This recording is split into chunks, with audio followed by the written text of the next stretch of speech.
Well, I'm here today in Tinsley Green. Come to see Mark Hewitt, who owns MRH Electrical.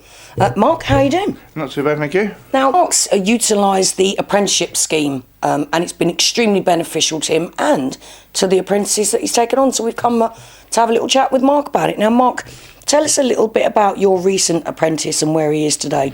Conor is been with me 3 years. He's now got his final exam actually tomorrow. He's one of his theory exams, and then he's got his AM2 on Monday, Tuesday and Wednesday. So he's been with me 3 years, and when we're 3 years he'll be fully qualified.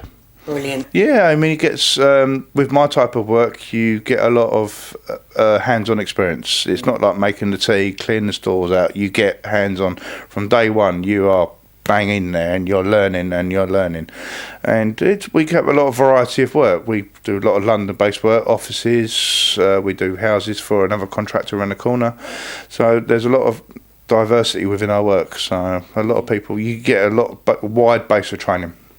Now, apprenticeships died for quite a few years, and then a couple of years ago Crawley College decided to try and reinvent them, re-establish them within the workplace. And there are a lot of the manufacturing places in the industrial estate that have taken on apprenticeship programs.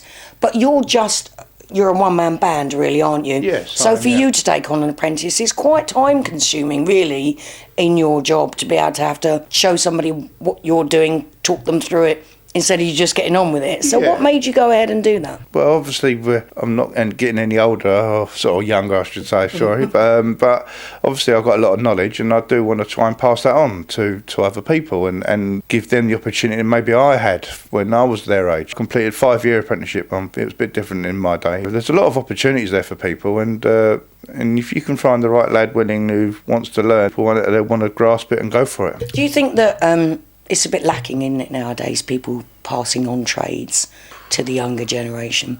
Nobody seems to take people under their wing anymore and do that. I suppose you've got to move with the times, though. I mean, we are in the 21st century with computers, and people have got iPhones and Macs and Apples or whatever, and the world does move on. But there are always going to be jobs there that need training up that you can't learn over a computer, and hands-on experience. Conor goes to college how many days a week?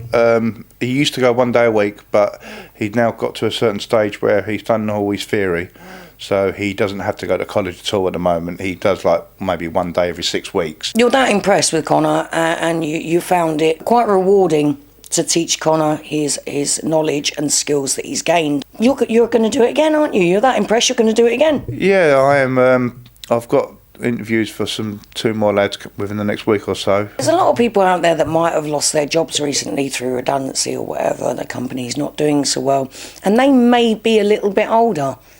Do you think there's any age limit on being an apprentice? I don't know. It's hard. You've got to be willing to learn. You've got to be willing to take orders from someone maybe younger than yourself. It's a young man's game, obviously. I mean, I think the younger you learn, it's a physical job as well. So it's not just mental, it's physical as well. What would you say to anybody else that might be watching this who's an electrician or a plumber or chippy and might be on the verge of considering taking on an apprentice? What would be your advice? I'd say definitely go for it. They're a great help to you because you're not on your own and you're not struggling. It's good knowing that you can trust them. Like if I go on holiday, like I can say to my staff, there we go, I want that done.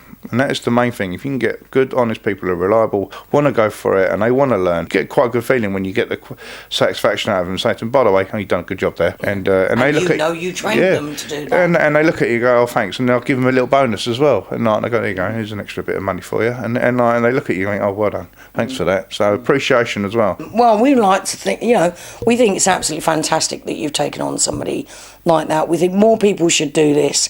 The apprenticeship side of things is a brilliant way of passing down talents and tips and little things that you probably don't learn in college that you pick up along the way.